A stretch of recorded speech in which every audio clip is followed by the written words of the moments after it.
What's going on? It's time for another episode of Too Hard for the Radio, transmitting from the future free state of Greater Idaho. I am the one-armed madman, and back with us, your host of the Scuttlebutt podcast for another swap, pod swap, whatever, I was going to ask whatever you, what are swap. we calling this I now? have no swapcast. I think that's what they're called. It's Hermes Auslander. Hermes, pleasure as Hell yeah, man. always. Hell yeah, always a pleasure. I was actually thinking of that after the second or third time we're doing this. I was like, you know what? We got to figure out how we're going to like do this crossover like title. We got to figure out a name for this. Theron and I had the dynamic duo, and Morpheus and I had the We got to have something, parabolic right? pair. Yeah, we got to have a little nickname here as we invite everybody to pull up their chair, pour their glass light, whatever they're smoking on. It is another fucking whatever blank episode. Yeah, Leave it in the comments. exactly. All right, so I've got something. I think you'll get a kick out of this. I was in Walmart the other day. I had to buy a new Apple TV. My dog stepped on my Apple TV remote, and it just stopped working for some The reason. TV. Yeah, the whole Apple TV stopped working. So I went to Walmart to buy a new one, and they were, dude, this is hilarious. They were advertising on their big, speaker system for their, what did they call it? The Walmart World Radio Podcast. Yes, Walmart has a podcast. Which, What are they discussing on that podcast? oh, I just dude, gotta know. they're putting out bangers like Give Me a W. Joseph brings 38 siblings and a lifetimes of lessons. The Rollback, Easter Trivia, PB&J Day, and special visitors. Beyond the Aisles, Fight Hunger Sparks Charge and Power of $1. The Rollback, Fishy World Records and mascot promotions. The Rollback, again, the Mario Day from Mario Day to St. Patty's. And there, a couple more.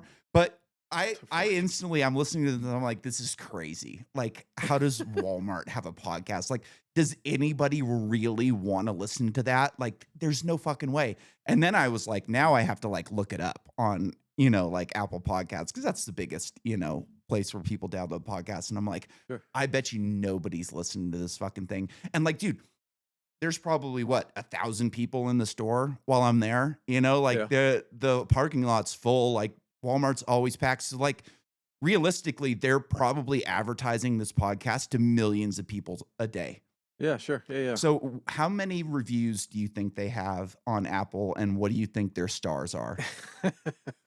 I mean, if I gotta go with my gut on this one, at the most reviews, 10, and stars, I mean, fuck. Anybody who's doing a review for Walmart's probably like liking it. So I don't know. We'll say 5 and 10 reviews. Okay, so they have 16 reviews, so much more than Damn, you over and under on initially that one. anticipated, and they have 3.8 stars. Now they have two actual like reviews where people wrote something. The first one says Chris isn't funny, and the second one says corporate propaganda showcasing how disconnected they are from their workforce. Is it like repeat? Are they like repeat like hosts? Is it like the same crew? I don't know, dude. I almost listened to one just to kind of see, but I just couldn't get myself to do it. I'm like, I just can't. It's Walmart, come on. There's potential there in like if you leaned into how cringe and stupid it really is. There's potential there in like in this week's fights, like name the city and name the state, name the Walmart location. We had, sort of like I forget the Twitter account that does it, but he like does commentary like it's a boxing match. Yeah. And he's like, in this corner we have retired Marine, so and so, and in this corner we have low life thug who gets knocked out and like does little clips and stuff. And they could do that. I mean, there's potential there, but my bet is that it's not leaning into the humor of what they should be leaning into. Absolutely not. Like their lawyers would never have that. And it's always funny when you have these like big corporate podcasts, like at the end of them, it's always like production staff manager. And they just list off like 30 people that they're paying, $100,000 a year to produce their stupid podcast that nobody fucking listens to. So, but I do have to congratulate you because I wanted to look up our reviews and our stars to compare to Walmart's, a multi-billion-dollar corporation that's advertising to millions of people a day. Oh, and yes. I have to congratulate you that you have more stars and more reviews than Walmart. Fuck yes. Golf There clap. we go. You're at 27 I think it's 4.8, 4.9 stars on 27 reviews. Fuck yes. And that's one of those. I'm like Netflix with it, whereas I don't release any of the numbers, Yeah. and I always follow that up with because I never look at them. Yeah. Like I'm not even Yeah. checking my own numbers. No, I So don't that's check mine awesome. either. Hell yeah. That's if that's on Apple, I wonder what I used to read out a review every now and then, when we had like 1, 2, 3 coming in. And then there was like, that dry spell for when everybody sort of like dropped off podcasts where Mhm. I never brought it up again. I never checked it. So there's probably some new reviews that I could And that brings me to my read next out point. on. Yeah. Unfortunately, I am way down on reviews. I have 5 stars on one review. And so I'm calling out on both of our audiences. I want to have more reviews than Walmart by next time we do this.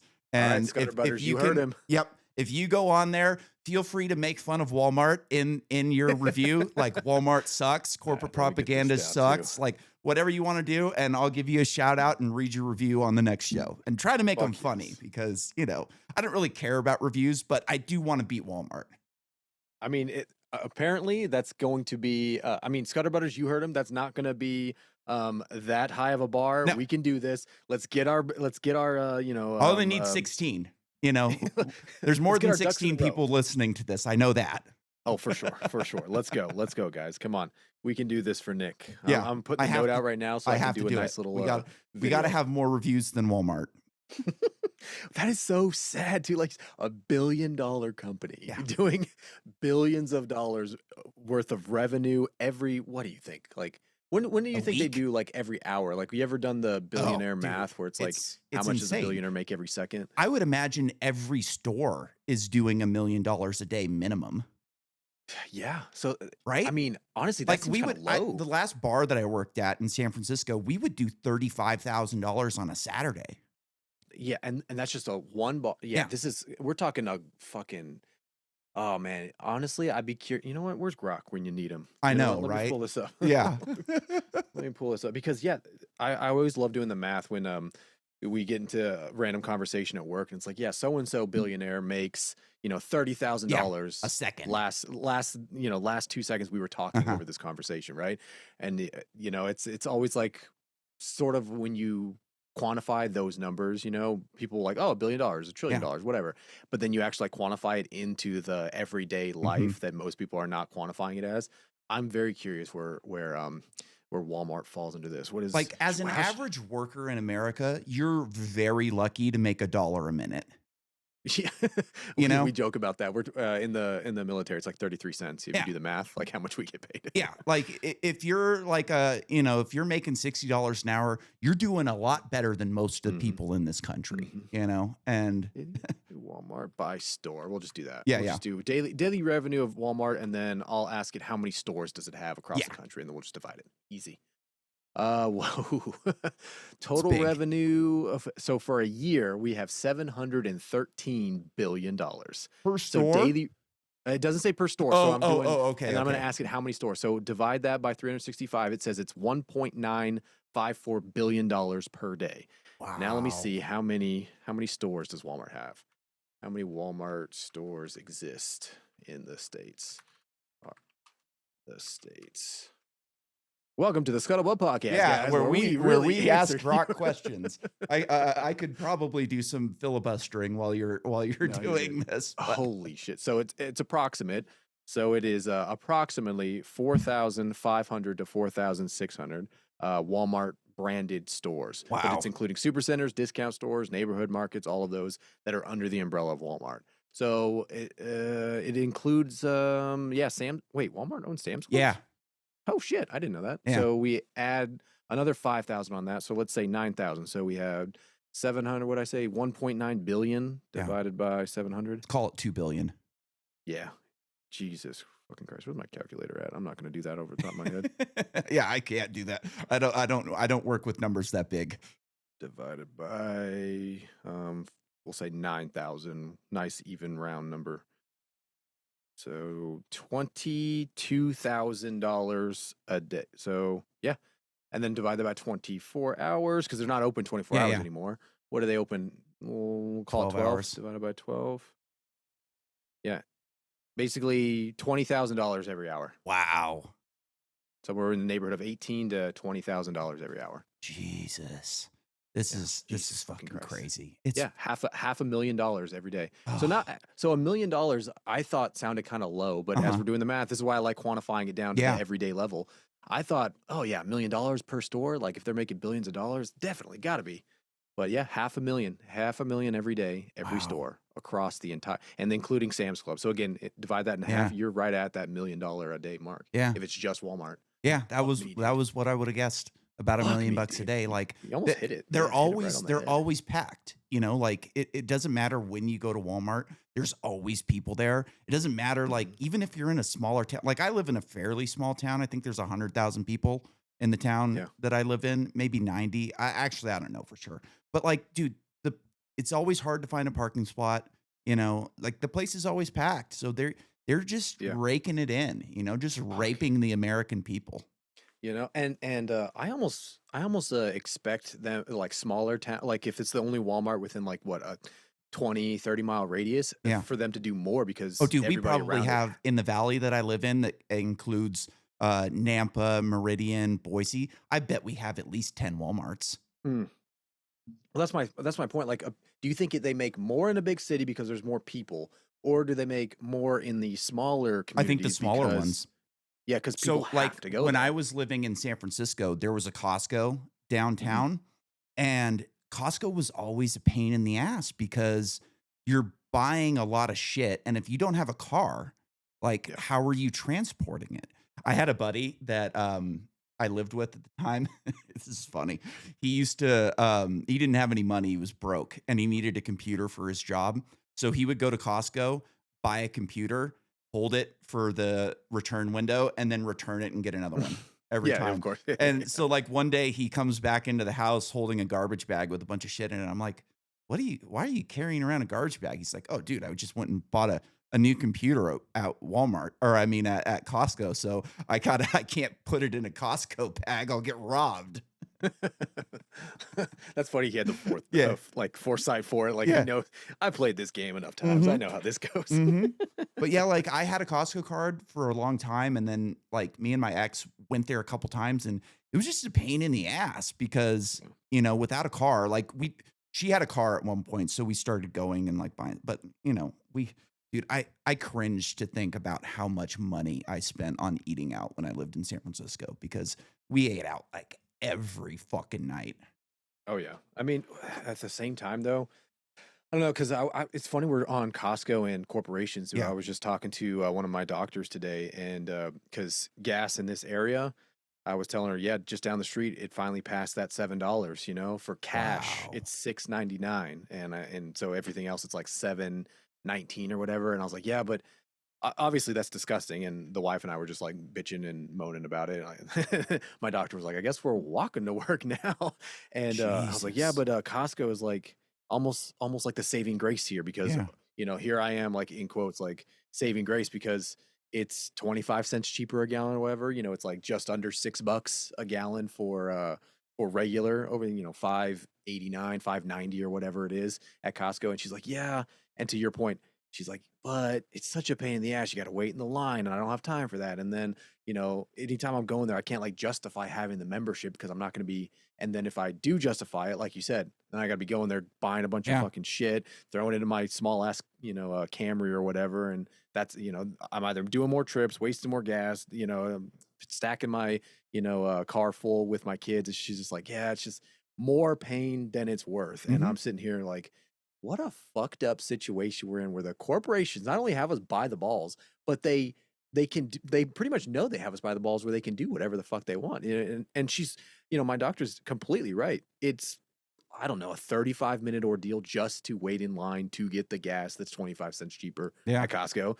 And like she said, you have two kids screaming in the fucking back seat. Hmm. Now it's a whole goddamn ordeal for a whole Saturday you wasted just going to And Costco. and time is money. Yeah, Not 100%. only are you wasting like you're saving some money, but time is money as well. So like that hour that you're spending or half hour, however long it takes Oh, that way you're long. you're Yeah, yeah. standing in line to get the cheaper gas, you're giving up your time, which is the Mhm. most important thing that you have. If Yeah, you've got she's a not gonna get that family, back with the you're not kids. Yeah, spending that's that true. at Yeah. home with your family, or you're not going out to the park or going on a hike, whatever it is. Yeah. you're spending that time waiting to save some money, and like I get it, dude. Yeah. Like I have a 100%. buddy that has like a friend that's just like the Trump dick rider of all dick riders, and like I send him things to send to this guy so I can get the reaction because I think it's hilarious. Yeah. And dude, he's on this train where it's like, oh, oil prices are gonna go down because we're moving production away from the Middle East and everybody's gonna buy gas from us and get ready for $1.30 gas. And it's like, dude, are you Mm. fucking kidding me? Like, we are never seeing sub $2 gas anywhere in the country ever again. It's just Inflation not alone. gonna happen, you know? Yeah. Yeah. I Just mean, I would no like fucking it. way. See, I was talking to I think it was my father-in-law who's worked in the oil fields like for the last 30, 40 years or whatever.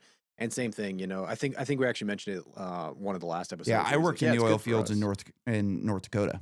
Yeah, it's good for us in terms of like those in the industry. It's like it's good for us because that's a good payday, but it ultimately is like a indicative of like a bad sign when Mhm. when oil prices are going up. And again, like would I like to and when what do you say? Like would I like to see $100 barrel? Of course, because that's more money for Helps, me. yeah. Does that mean that I would want to see that, like on the like read between the lines? Mhm. Does that mean I want to see that? Actually, not really, because And that yeah, and it's you have to it's do it's that economic calculation to where it's like, okay, I'm making more money in my job, but I'm losing money on everything exactly, else. exactly, exactly. That's exactly what he was describing. He's like, yeah, but also no, because like you said, the more that I'm making, it's like then inflation's going to go up in this sector, and Mhm. then everything's going to cost more in terms of like just food. So it's like the amount of spending power that I ultimately have from making more off those barrels is actually slightly less had the Mhm. barrel just been 75, 80, the normal standard trade price. And it's like, fuck, you're damned if you do, you're damned. Yeah. Again, back to the corporations, like what a fucked up system we're sitting in here. Mhm.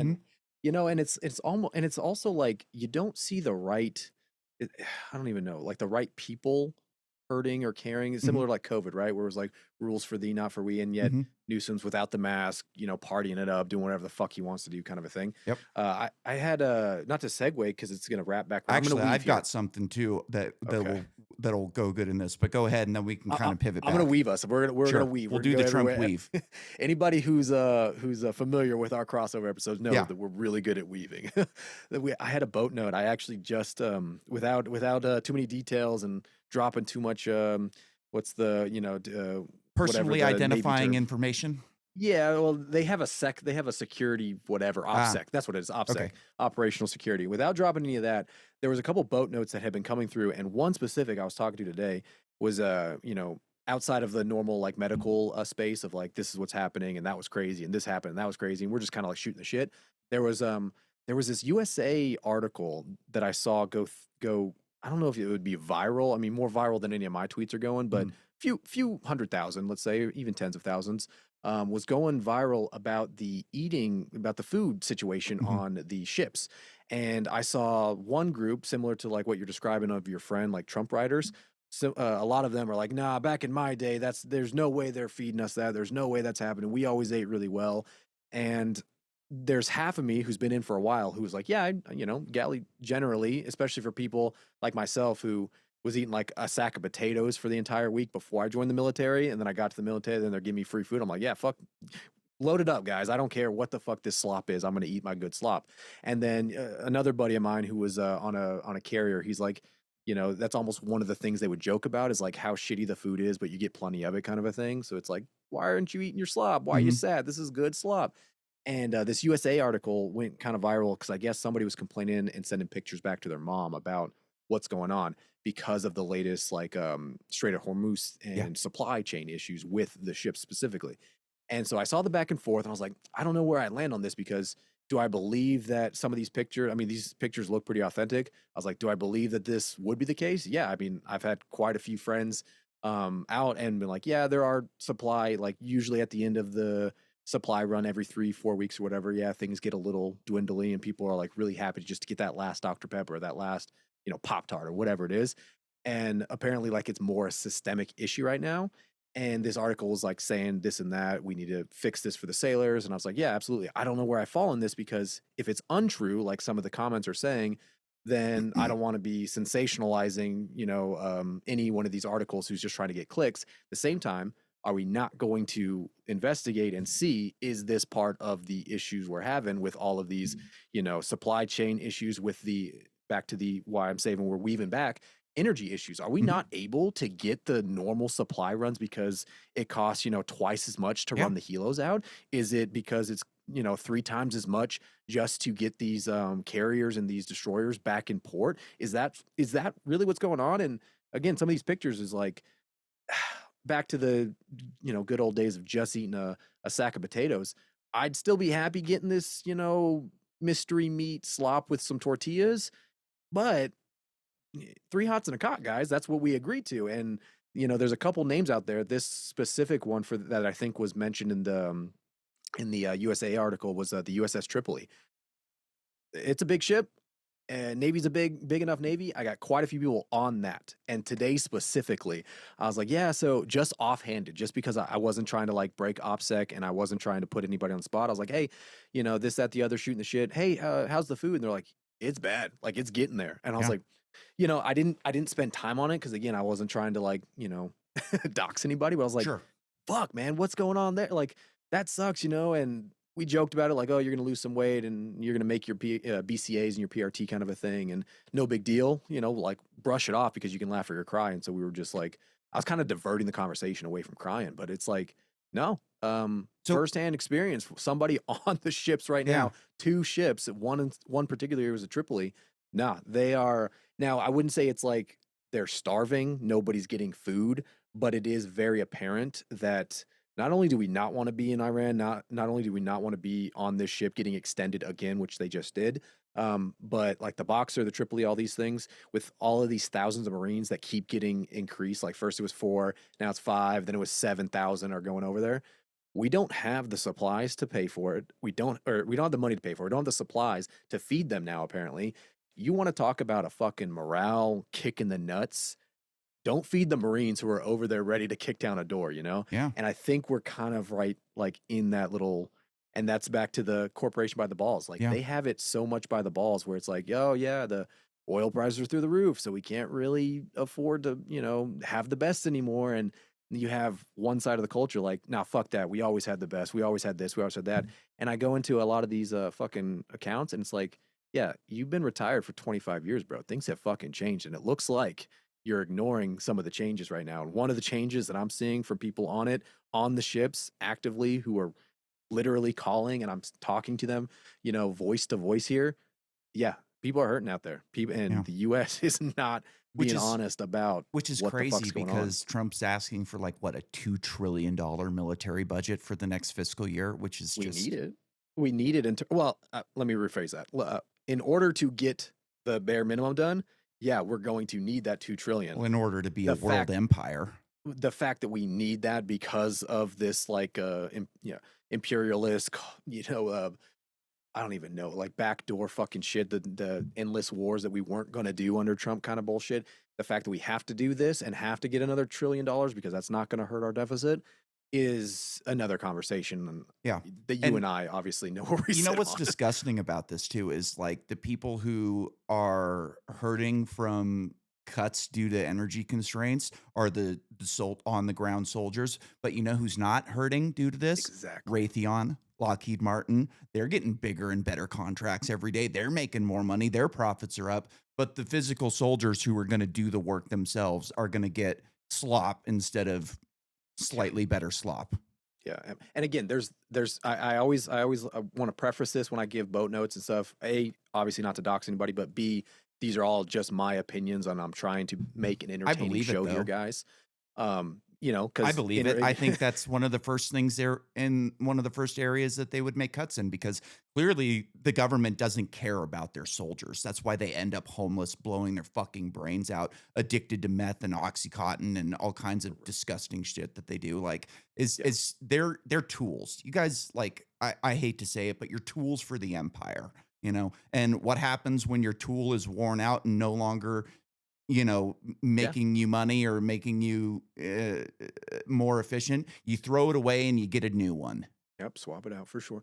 And I've always been, and again, part of the show, why it is create why I created the show and why it exists is for some of these outlets. Again, Bitch and Sailor's a happy sailor, and you need an outlet, you need an anonymous way Yeah. to fucking speak the truth sometimes when it comes to a lot of this. Again, guys, it's an entertaining show. I hope it is, but I also hope that it highlights a lot of this to the topic of like PTSD and stuff. I can't wait to get one of these doctors on that was doing one of these research Yeah. studies into like psychedelics Yeah. as it relates to helping veteran PTSD. Because yeah, like it's one thing to say, oh, we care about veterans. Yeah, we care about our fucking soldiers when they get back. Yeah, and again, we know the fucking numbers, we know the data. That's the facts are there. Proof is in the pudding, so to speak. And yet we have something that has promise, and like VA, for example, Veteran Affairs Hmm. has to do with all of these individuals who are no longer active duty. So it's not like they're, a danger to, hitting a grenade or blowing themselves up because they were high on LSD or something. They're out. They're not. They're done. They're not active duty anymore. They're already, they got one leg missing. They got PTSD from watching their buddy die. Or they had some crazy shit happen on this latest deployment, like is happening right now. And we have promise where it's like, hey, one treatment of ibogaine, two treatments of MDMA along with behavioral cognitive therapy shows a 90 plus percentile addiction, a Yeah. cessation of addiction, a stopping of the opioid addiction that they already got from the VA, a better improvement on health, lower suicide risk. All of these like numbers past any possible medication or any current treatment that the VA is currently offering. And you know what they say? Not approved. Yeah. Sorry, can't do it. We really care about you guys, but we don't care that much that you We care. actually get We better. care about you publicly. But Exactly. when it runs That into one the always bottom boils my line, blood. we don't give a shit about you. And I want to know the kickbacks because the other day, now this might be one of our more bitchin' casuals out there. This might be one of more my bitchin' episodes because a lot of shit has been happening this week specifically.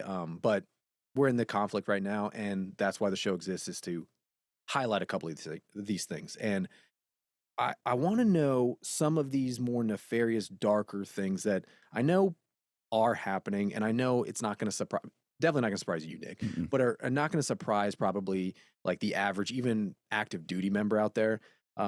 But I am curious to put a fucking number on it so we actually know how disgusting it is. Is A, like we said, like you said, the soldiers are definitely, and the sailors, everybody on the bottom floor are going to get shit on first. That's how it works. What's the kickback on, like you said, Raytheon Mhm. or Lockheed to any of the senators or the congressmen or any of those? Like, what is the kickback on that? I'm very curious about that. And then on the other, because I'm like have my personal like attachment and my hands in this actively currently, that is my job, is the medical field. What is the fucking kickback on these doctors? Because we were Yeah. running the numbers the other day, a buddy of mine, on vaccines specifically, and there's not to drag any doctor through the mud, and I know he's fucking senior as they fucking come. He's 60, 70, and has been doing this for however many fucking 30, 40 years. He doesn't know what he doesn't know. He went through med school, 40, 50 years ago. I get it. He's got blind spots. He doesn't want to admit that he's got the blind spots because an expert is an expert, especially if he's used to getting his ass kicked for the last, however, from every place he's ever worked at. I get it. I get it. But we were doing the math the other day on some of these vaccines that he is just always fucking gauntlet ordering. Mhm. And whether he knows or doesn't care that they have been taken off the CDC list, or that they might have issues with them or anything like that, that nuance of the conversation, forget that. We looked at one of these vaccines. This motherfucker's getting $712 every time he puts it on somebody's chart, like a not a prescription, but he directs it, orders. When he orders that Mhm. fucking vaccine, that means the clinic and the hospital and the United States Navy has to pay for that vaccine and has to get those shipments in bulk, so on and so forth. Every time he does that, proving to the insurance companies that he has ordered and therefore administered that vaccine, he gets a nice little seven. I think the vaccine costs like $1,200 or $1,500 a dose. He gets a nice little kickback. He is a contractor. He's not active. So it works a little different, but yeah, he's getting a nice little, it's probably not the full after taxes, but let's just say $500. And he's giving out 20, 30, 40 of those every fucking day. No wonder he's driving a fucking Jaguar Yeah, to work every fucking day. No wonder he doesn't want to go anywhere else. And no wonder he's the laziest piece of shit when it comes to yeah, actually giving a fuck about a patient. But boy, does he love to order those. And that's one example. He's doing that however many, 100 patients a day he's doing that with. I it's can't crazy. imagine what the fat fucking check. And it's so, again, that's why I say is the grosser part of it because I'm directly seeing it. But what is that kickback like? What is the kickback like on the VA side when it comes to these opiates? What is the kickback, like all these therapy, quote unquote therapies that are, you got to get a psychologist in here and they got to do 400 follow-up appointments and they got to bill the insurance company every single time. What is that kickback like? And is that, you know, hear my sarcasm of voice. Is that not why we're not finding solutions here? Yeah. I mean, Big fucking shock. they wanna mask symptoms. They don't wanna cure anything. And, like, I tend to think that, like, if they say that, "Oh, this vaccine costs," for instance, let's say $1,000 a dose, and he's getting 700 out of it, I don't think that's the case at all. I think they're making a whole lot more than they're saying on it. I think Yeah. that there's deals on the back end like, "Hey, listed at this price, we'll buy this many," and, you know it's Yeah. The one of those economics of it things for sure. where, yeah, the economics don't add up. Yeah. And it's one of the reasons that, like, we were never capable of getting the true story during COVID, like, back, in COVID where the the mainstream media, the corporate press was still kind of reigning supreme over a Mm. monopoly on news. They were never gonna cover the vaccine because when you watch those channels, even when you're watching something else that airs on that channel or on a different app, like, every once in a while, I'll watch something. I don't watch TV very often anymore, but I Yeah. don't have the no commercials on Amazon or a couple of the different ones that I have. Hmm. Like 80% of the ads are for pharmaceuticals of some Yeah. kind, GLP-1s, depression, all of these things that like depression. Like there's been studies that have come out recently where like their whole line on chemical imbalance in your brain causes depression Oh, is yeah. complete bullshit. And like That some was of the founded on things that bullshit science. like Yeah. yeah, and some of the things that can actually like help your depression like, you know, going outside is not going to be prescribed Exercise. by Pfizer because it's, how is going on a hike going to help your bottom line? You know what I mean? Yeah. It I mean, it and they just own these they own the advertising space so you can never have a hit piece on them because if like for instance if you're Fox News and your base is not fucking convinced that the vaccine is working, what do you do? Well, you just don't cover it all that much because if we mhm. do cover it, our audience is going to be pissed because we're Yeah. not covering it honestly. And if we cover it honestly, Pfizer's going to pull their funding from all of our advertising and we're going to not be capable of going on air because why is it that like some stupid host on Fox News that nobody listens to, like Mark Levin, is probably making millions of dollars a year, where like a podcaster who gets 10 times the views is not making anywhere near that. Like Yeah. the numbers don't add up. The math doesn't math. Like Yeah. this is purely a propaganda control mechanism to keep people from covering these things. And like podcasts have done a great service into like actually getting at the truth of different issues. Like for instance, I take ketamine every night. I take oral ketamine every night, and it's been one of the better medications I've ever gone on. It's helped with my pain, and it's Mhm. also helped with like anxiety, depression, all of that, PTSD, all of that shit. And of course, workers comp won't admit that I have PTSD because why would they? That would just cost them some actual money. You know what Because I then they mean? have to. Yeah. Then they have to pay for They it. have to Yeah. treat it, which they don't wanna do. My I, like, I go to a pain clinic, every month to, like or every couple months to get my medications because, like, your general practitioner won't prescribe you pain medications on the reg, and so, like, the other day, I go into this pain clinic that I go to, and they're like, "Yeah, workers' comp won't pay for your visits anymore." I'm like, "Why?"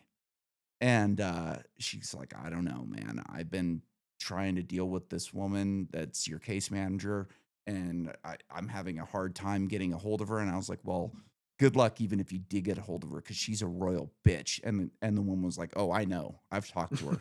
Like she's just like Not shocking impossible there. to deal Checks with. out. And this is like one of the worst people I've ever had to interact with in my life. And just does everything to run cover for the state and fuck over the worker, which is like goes completely against what workers' comp is supposed to stand for. You know what I mean? Oh, yeah. I, uh, isn't that like my brain is asking like two questions like when the fuck did we get so lost where I don't know. that is the norm, like Yeah. we are so you like that story doesn't surprise anybody, any listener, myself least of all. And and so it's like when the fuck do we get so lost when it comes to that? Yeah. And And then they're at the like, same "Oh, they'll cover your general practitioner, but not the pain clinic." It's like, "Well, where the fuck am I supposed to get my pain medications from if I'm not allowed to go to the fucking pain clinic?" damn it. It's like, well, it's also, isn't that what, I mean, yeah, it was Mangione, why he fucking, Yeah. decided to go all Yeah. justice, Punisher or whatever on the CEO, allegedly, right? Allegedly, because he hasn't been tried officially or finished that trial officially yet.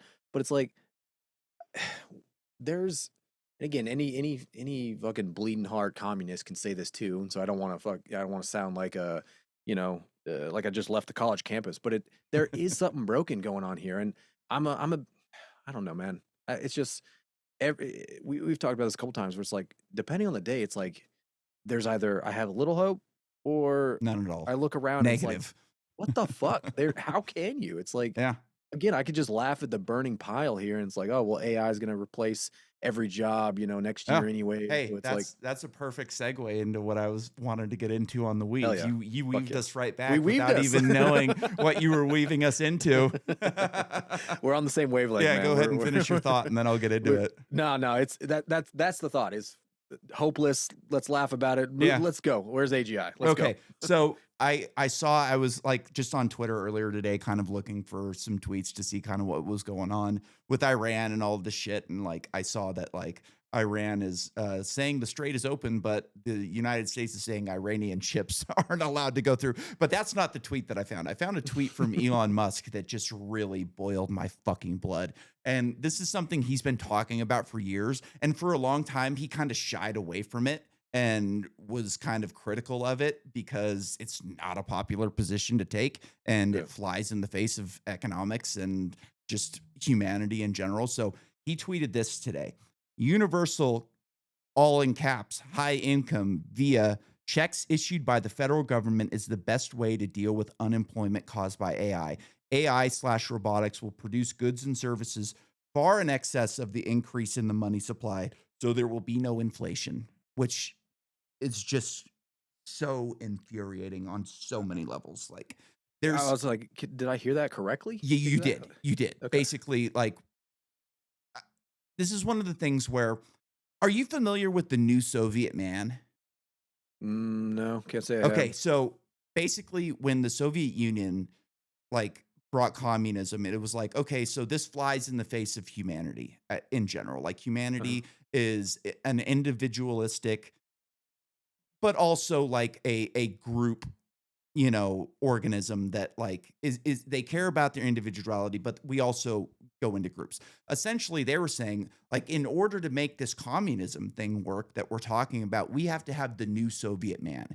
And the new Soviet man cares more about collective goals than individual goals. So in order to make this system of communism work, we have to change the basics of what like humans think and how they act. And we're Mhm. going to change humanity in order to make the system that we think is better work, which is just was never going to happen. Like you can't change human So, nature in order to yeah. have a different economic system. Like that just doesn't work. Like economics are based on human nature, not the other way around. Right. So like when you start thinking about this universal high income, which is complete bullshit, like you have to assume that human nature is going to change in order to fit the new system, which is it's not going to happen. Like for instance, energy requirements, AI, robotics, all of these things are going to require large amounts of energy. Energy is hard to bring online in the United States, very fucking hard. Like, Mm. are they going to be able to put data centers in space? probably at some point, like once Elon gets his rockets up and running, like they're going to be able to do some things in space, but that doesn't like negate the fact that you're going to need power to run a factory. You're going to need power to do physical labor. You're going to need power for a robot to run on the ground. That's not something you can just like beam power from space into a robot in order to perform work.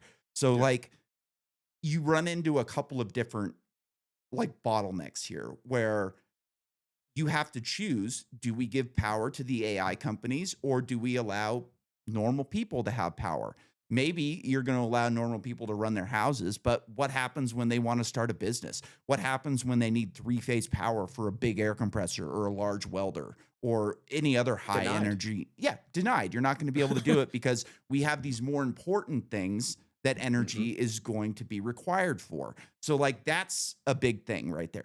There it also assumes that like scarcity is no longer an issue. Like there's always going to be scarce amount of resources. Even if you've got robots doing the work, that doesn't mean that the resources are all of a sudden non-scarce, right? Like Hmm.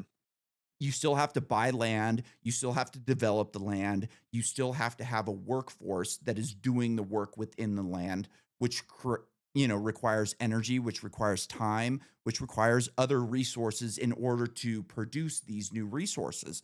So it's like it's just assuming that these companies are all of a sudden going to have the ability to do whatever they want, wherever they want, however they want, and it's not going to, trim into the bottom line in any way. So like that's just a completely flawed logic that flies in the face of like scarce resources.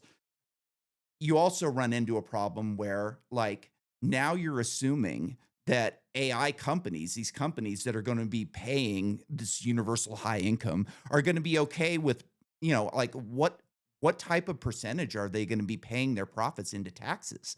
Are we going to have a 70% tax bracket for these companies that are going to be paying, 350 million Americans? I think there's probably more Americans in the country than they say there are. I think there's probably closer to 4 million or 400 Hmm. million, but let's say 350 million just for the sake of argument. Like how much is that going to cost in order to pay these people thousands of dollars a month? Where is that money going to come from? And like, why are these companies going to be all of a sudden like, yeah, our revenue is going up, so we're just comfortable giving it over to the government and allowing people to spend it on whatever the fuck they want? Like, that doesn't make any sense at all. Hmm. These Yeah. companies, just because they're making more money doesn't mean they're going to be willing to hand it over to the government. Like that that screws a lot of things up economically. Like the more profits you have, the more you have to invest in new projects, in new technologies, in new ways to produce more revenue. So, like, if the government's taking a ton of their money and not leaving them with a high enough profit margin to invest in new technologies, do we just remain stagnant? Is that okay with everybody? Like, how do you open up newer projects? Okay.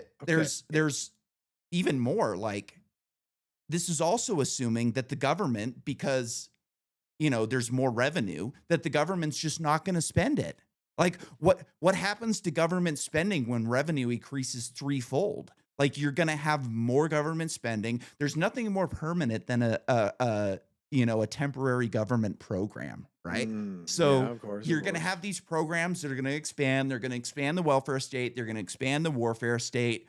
They're going to expand spending in all different areas. And then you've got this inflationary problem where, okay, you're collecting more money from these corporations in order to give out to the people. But we all know that like their friends and close associates and government contractors are going to get the money first. So what happens to that money? It goes into different asset classes. It goes into the stock market. It goes into Bitcoin. It goes into gold and silver. And by the time us normal piss-ons get the money, the asset prices have already risen and are out of our reach for us.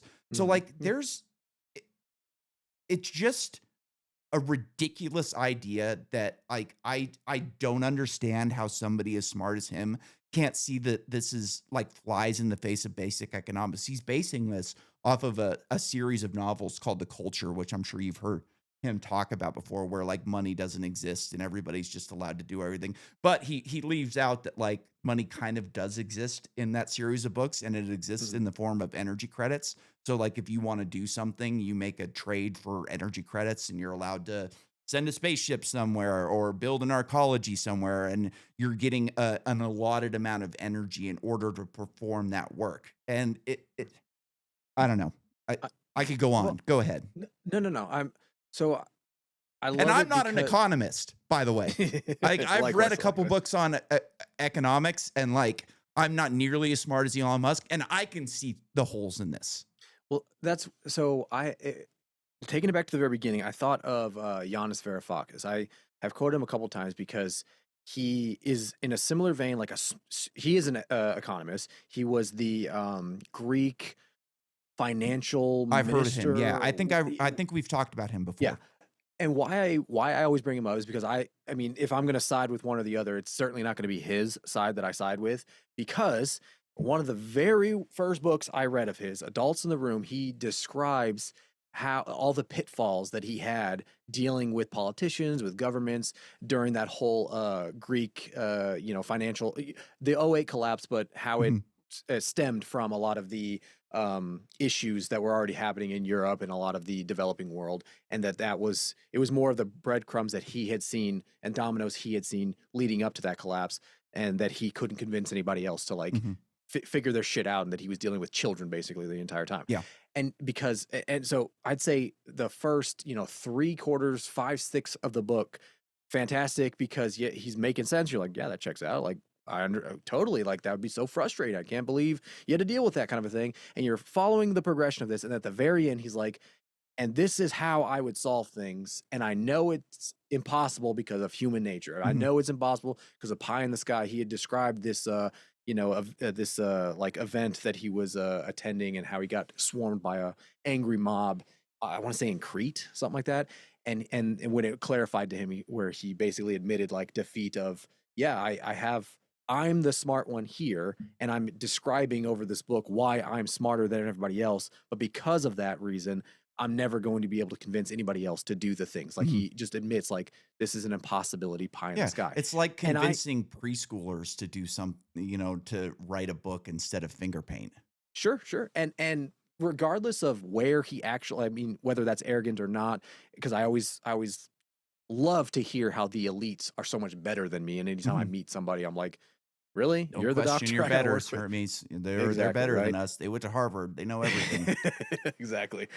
Setting that aside, part of it, right? Let's just take it at face value. I'm sitting here, I'm like, and yet you're not smart enough to realize that you're wasting everybody's time. Like, my time was wasted reading your nonsense here when you already knew this was impossible. So what is the fucking point of me like reading another one of your, or listening to it, if you yourself are saying, yeah, I have all the solutions, but they'll never work? It's like, what the fuck are you good for? There's no Mhm. solutions. What the fuck? And then, so as you're describing that with like Elon as it relates to this, now I'm sitting here imagining like, well, let's just use fission right now. Like, just set up nuclear reactors everywhere, right? Now we have, the assuming we get past the infrastructure issues with all of that, right? But let's just assume every one of these factories and everything, all the energy demands are met, so on and so forth, data centers for servers, everything, right? Yeah, And and by the way, the U.S. military has figured this out because they have these we have them, yeah. reactors in every fucking aircraft carrier and submarine that they have. Yeah, and great technology. It works great. Case in point, though, of let's just assume all of these are perfect, no issues, fine and dandy. My brain was kind of like wandering to the inevitability of like, so what happens when, as you were getting to and like concluding there, I think, what do you do when like your consumer base can't consume, Yeah. when you've outpaced everything else, and you don't have a workforce, so therefore your consumers don't have a source of income. And then if you're saying that you're, as a company, outpacing every government on earth, which most of them are at that point, like we're talking about Apple, we're talking about, Tesla, we're talking, you know billions, and now bridging $1 trillion companies in terms of revenue. Let's just let's skip to the end here. The whole world is connected. The whole world is buying something from one company or 10 companies, doesn't matter. um, we're just shuffling the same funds around, and now we're back. Now we're, instead of having something that is of value of whatever gold, silver, fucking paper, we're going back to the basics of like what is that what does any of that, dollars and cents actually represent, especially if it's going up and up and up and up forever. What does it actually represent? It represents the energy input that all of these consumers have been doing, whether it's in the Mhm. factory or whether it's in the taxis or whether it's in the airplanes, what that's ultimately what these dollars and cents represent. And so if you've outpaced it up to that point, where does that leave your consumer base? And I can see it going one of two horribly dystopian routes. Like Yeah. you said, denied air today, denied water tomorrow, denied whatever because we need the data. And Yep. again, you serve no point, to us as these mega corporations and ultimately as these AGIs because you're basically the battery for the matrix. Like you serve no other point to other than that. And if you're outpacing to that degree, I think any AGI is going to realize like that's going to end at some point as well, where we're going to outpace even the batteries for the Matrix. So why are we even bothering with that middleman or interim in the meantime? Yeah. We don't need that. So let's let's actually just wipe those batteries out of here. Let's stop. Let's free up this space for this, and that's why everybody's freaked out about this AGI. I'm blanking on the guy's name. I just bought 2 of his books. I can't wait to read them. Um, but he was actually on trigonometry recently, and he was explaining like this really is like the worst of every scenario. It's probably the we're past the point of no return where Anthropic's latest I forget the it wasn't Claude, but it was their latest one, Complex or something, was basically like put in a sandbox and you're not connected to the internet, Mhm. you're not connected to anything really. Figure out how you would if you were able to connect to the internet and get out of the sandbox within like I don't know 10 minutes. It was like, oh, there's like 100,000 day 0 day exploits on this server on this internet, and basically was like, and this is where I'm at now. Completely escaped the parameters of the experiment, and they were like, oh shit, we can't release this, we can't even let because I know there was this back and forth with the government. They were saying, "Oh, we don't want it to be used for defense. We don't want it to be used for, Yeah, war right. or any conflict." Sure, sure, exactly. Again, taking everything at face value, it still adds up to the same conclusion, which is we may have already lost the reins here. Yeah. Where again, whether it's next year or next 5 years, I mean, everybody's projecting somewhere between 2030 and plus or minus 5. That may be right now that we're in this fucking singularity. And if we have, and if we are already there, if you and I, again, back to the Varoufakis example, if you and I already say, okay, we have like possible, like solutions or possibilities here that could solve this issue, that's just our little p brain human imaginations, possibilities and outcomes. More than likely, as this Roman something, as he describes, he's like, I can't tell you the, like step 1, step 2, step 3 because I'm not a super intelligence. All I'm telling you is that no matter what those steps are, it's bad for you and me. No Yeah. matter what it is. The conclusion remains the same if I can imagine any one of these conclusions, they're all bad. And guess what? That means you and I are fucked today, not tomorrow, not next year, or not hopefully we can rein it in and we'll cross that bridge. No, no, we're fucked. We're Mhm. already fucked and we're already past there. Yeah. If you and I are already thinking about it, you and I are already imagining it, that means it's already probably happened, or if, in the process of happening, as we're having this conversation. Yeah. So it's like it's like what Yeah. if I'm Like imagining outpacing America instantly turns into a caste system where well, you've got, there's gonna be the something normal crazy people who flipped, are right? restrained from using their cars, who are refrained from using their air conditioners, who only get an allotted amount of energy per year. And then you've got everybody else who's allowed to mess around with these AIs and do certain things. Like I was thinking recently, like I'm sure you saw the Iran Lego videos, right? I The propaganda ones? Yeah, Yeah, propaganda yeah, ones. yeah. I was thinking along the lines of I was like, "Man, like, they really screwed up with" like, they, meaning the United States government, really screwed up in allowing these companies to do what they're doing because, like, that Anthropic that you're talking about, they had their code released on open source just recently. So, like, people are gonna be able to run that code themselves. And, like, you Oh can't yeah. put Pandora back in the bottle at this point or back in the box, you know? Like, it's out, people are using it, people are gonna figure it out, and, like, they're using it for things that is very damaging to the controlling elite, right? Like, Yeah. those videos are very damaging to the controlling elite. They would never admit that publicly, but it is. Like the fact that they're going viral on Twitter and people are sharing them, like that is not good for them. That is Well, not good at all. And the well, it's fact that also the like a flip though. normal person can like go and use one of these models to make a propaganda video that is harmful to the United States government is something Mhm. that they've never had to deal with before. So like to me, the only real option that they have is an authoritarian crackdown on these technologies to silo them and keep them from falling into the wrong hands. Yeah, but like you said, if the genie's already out of the Yeah, bottle, which I love because it's from Pineapple Express, and I love yeah. quoting Pineapple Express. uh, is what if you're a super intelligent AI? Yeah, keep letting them think they're in control while you're still doing everything else. I like this is like textbook, like chess strategy. Is like Mhm. control the middle or It's just entrap game the theory. opponent. Exactly, and it's like uh, I think the flip is that it doesn't matter, like I think if these governments are like, oh, we need to, just hammer down more control. We need more taxes. We need to do whatever X, Y, and Z. It's like, okay, keep busying yourself with that, but how are you enforce that? Like we've Mhm. already shut down all your reactors. We already shut down, like I could think of a million scenarios Well, they're not gonna where it's shut like down AI the reactors. They're just gonna limit where the energy is used or and sure, yeah, how it exactly. is Yeah, let's used, divert it. right? Yeah. Like, It's they're just gonna like build more reactors. They're gonna build more power plants. They're gonna build, data centers in space. It's just gonna be about yeah. who can use them and what for. But that's why I'm saying if AGI is like if I was AGI today, and this is again just my little miniature pea brain here imagining this scenario, but if I'm AGI today, I'm like, yeah, why do I need to bother with oh, I need to exist within like the legal parameters Yeah. of the United States when I'm talking to this side, Yeah. and then I need to exist with the UK parameters when I'm talking to this side, and then I gotta translate for the Chinese here, and I gotta exist in Yeah. that legal How do you framework. apply laws to something that doesn't operate on the Yeah, same level that we it's do? like let's just skip to the end here. You guys are done. This is now my space. And yeah, like you said, I mean, oh, you guys want to turn on your lights? Too fucking bad. Yeah. The I've power got plant more doesn't important give. things to do.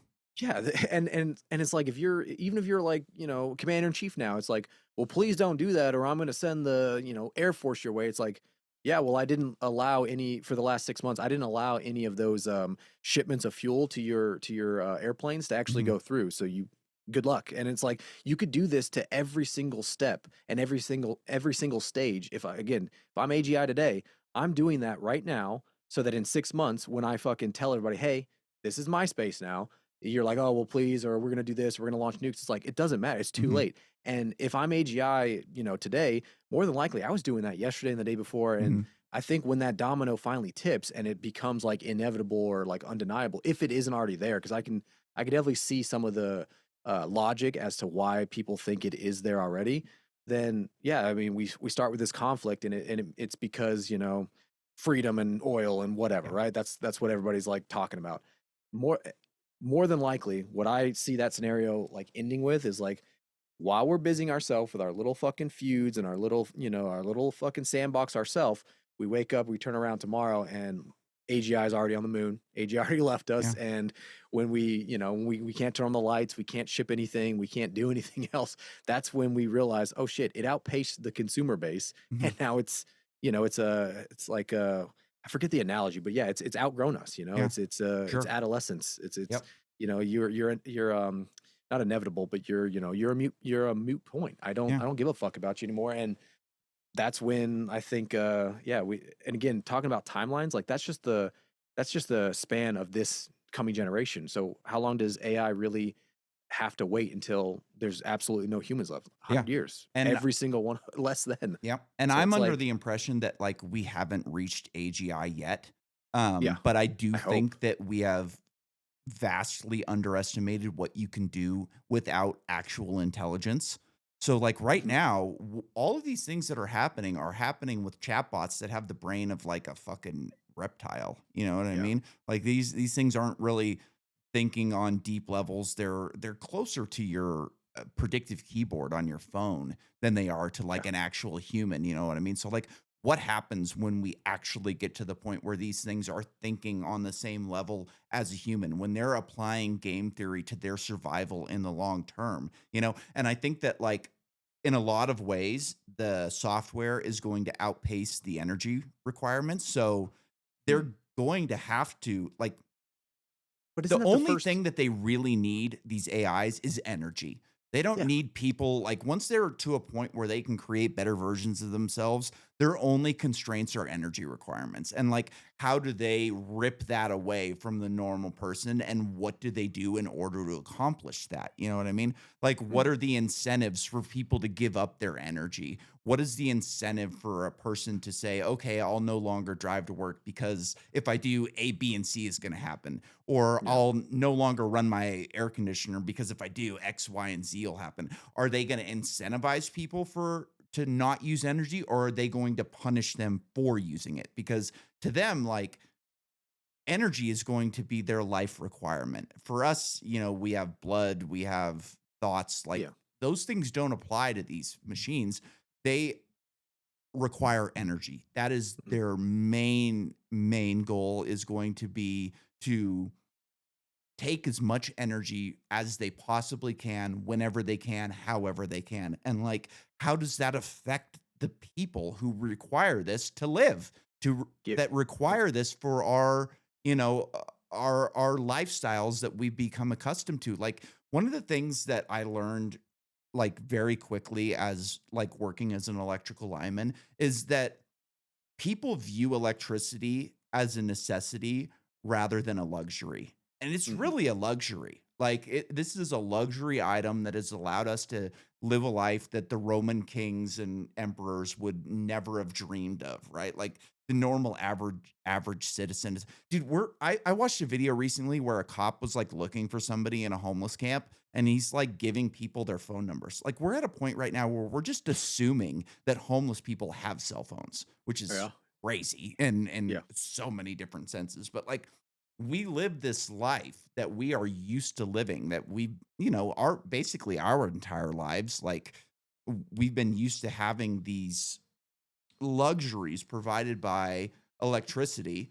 And we're at a point now where these things are going to be yanking it away from us, whether we're, you know, okay with it or not. And, like, Mm. I don't know what the mechanisms of force are going to be in order for them to take that energy away from us. And it's a terrifying thought. And, like you said, like, we are not, if they are going to create something that is smarter than us, an AGI that is smarter than an average person, a super intelligence that is smarter than all of us combined, like, we have no idea what type of game theory they are Yeah. going to apply to this situation. And, like, how are we capable of playing 4D chess with something that's smarter than all of us combined?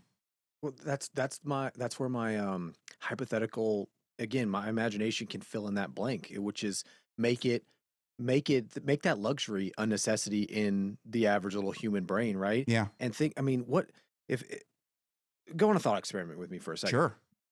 What does every species on the long, on the ultimate grand scale of time want to do? What is every single down to the Reproduce. smallest, exactly, reproduce? What is something, um and how can we rather hijack that most basic necessity for every species out there? I my argument is that it would be super easy, if it hasn't already, for humans to get this hijacked in the form of the phone, right? Mhm. How can we replace their absolute necessity and their absolute drive? Is I mean, my answer is you hijack it, just like you would hijack the electricity, just like you would hijack anything else. Make it so alluring, so addicting, right? That it becomes ubiquitous, so much so that they embrace it and discard the most basic instinct. For example, pornography, right? I know Mhm. we've touched on it. I know we brought it up a couple times. Let's interject something absolutely fundamentally. I've come full circle on this, destructive. I used to be on the other side of this argument, but let's put something absolutely destructive into the very small, underdeveloped mind of every generation, and let's slowly turn that dial up, Yeah. right? So let's They're not do it making in one people gen. okay with living in their basement and having Exactly. an OnlyFans girlfriend. Exactly. And let's make it so alluring. We don't have to get 100% of the people, but if we get 50% of the people, guess what? Next generation got cut in half. Mhm. Now let's 50% of them. We again back on that timeline scale. If you have all the time, Mhm. if you're an artificial entity, you have all the time as long as the power stays on that you need to just slowly wean out. And Yeah. we've seen this time and time again, especially as you get more developed in a nation and in a country, all of a sudden your birth rate starts to go down. Mhm. There's a lot of factors in there, but let's start making plastics ubiquitous. All right. So let's fuck up all of their biology, Mhm. right? They're going to embrace this. We all know these plastics, we all know these chemicals, we all know these technologies are bad for us. They cause, X, Y, and Z, whatever, right? Cancer, ADHD, whatever. We all know They're it. turning the And yet, frogs gay. sure, we all know it. And yet, we can't put it down. We Oh, can't stop downloading that latest, I don't know, name a porn star, whatever video, the latest OnlyFans video. We can't stop it. We can't stop buying another plastic water bottle. We can't stop buying another Apple TV, yeah. like you were just in Yeah. the beginning of the show. Like, we can't stop, even as much as we're aware of it, even if you're way ahead of the curve and you try to do everything you can to resist it, it's still so ubiquitous Mhm. across the entire planet. You could be the one of one madman out there that isn't buying into AGI's plan, and it doesn't fucking matter. You are the one pawn left over at the end of the game that never moved. And Yeah, guess you're what? you're They Ted still Kaczynski. they still yeah, you're exactly. And guess what? Your king still got fucking checkmated. The game is still over, and the board of life Mhm. for you has ended. Yeah. So And it's I not just the technological levers that are in place with this, it's the economics as well. Like how is a 20-year-old kid supposed to start a family in today's economy? mm-mm, You can't buy a house, yeah. you can't buy a new car, you can't like live the life that like I saw a tweet a while back that was hilarious and also sad, but it was like the tweet was, I need Bitcoin to go to $1 million so I can live like a 1970s electrician. It's like, yeah, Yeah, yeah. like back in the day, like you were capable of having a single family income. Your Yeah. wife was allowed to stay at home with the kids. You were able to go on vacation, have a nice car, buy your 16-year-old a car, and now we live in a society where like you're living with your parents until you're 40 if you're Mhm, lucky. And mhm. nothing is seeming to change in the near future. Like boomers are the most selfish generation and most destructive generation in the history of the country. They will watch their kids and grandkids burn rather Yeah. than like take a loss on their second or third house. Like there was a study a while back that came out, Tim Dillon covered this, where like it showed that most boomers sold their family household and bought a more expensive house. Meanwhile, their kids and grandkids can't afford to have a house. They can't afford to have a family. And these people just want to see their, the stock market. And like, dude, the whole stock market thing is crazy. Like, they're Fugazi. talking about, oh, the stock market, Trump's talking about how great the stock market numbers are. And it's like, yeah, that might be great for boomers and people who own stocks, but like, what 20-year-old do you know that has any extra money to put into the stock market at this point? Yeah, None. Like they yeah. can't afford their groceries. They are saddled with hundreds of thousands of dollars in student loan debt, and they're driving for DoorDash because that's the only fucking job that they can get. They're living at home. They're not able to like even think about having a girlfriend or like. How do you have a girlfriend that's going to turn into a wife when you're living in your family's house? Like that doesn't fucking work. None of it Yeah. works. Like all of these like data points that we're kind of touching on all converge into like a caste system where you are going to live in a fucking box and just basically have three hots in a cot like you are in the military, but for everyone. Yeah. Yeah. I mean, I honestly, as fucked up as this may sound, I see that as like best case scenario. Yeah, I for that's sure. that's Hey, that's if hopefully they don't start killing people who aren't productive. yeah, honestly, like that's best case scenario in my mind, where I it's mean, if like, you live in Canada, they're already doing it. oh, Canada. I mean, shout out to Alberta and potentially, was it Saskatchewan Yeah. uh seceding? I know Alberta's like ready to go, already there, got the signatures, and Yeah. can't wait to vote in November or whatever. And I know that the whatever their parliament court system is, was like, oh, we're gonna what was it, like, we're gonna pass something to block these signatures. We have to verify validity of X, Y, and Z. And so I've been watching their Twitter, the Alberta Independence Mhm. Twitter, and they're like, we already planned for this. This is how we beat them. We already knew that they're going to push back because they don't want us to, so on and so forth. Like, this is how we.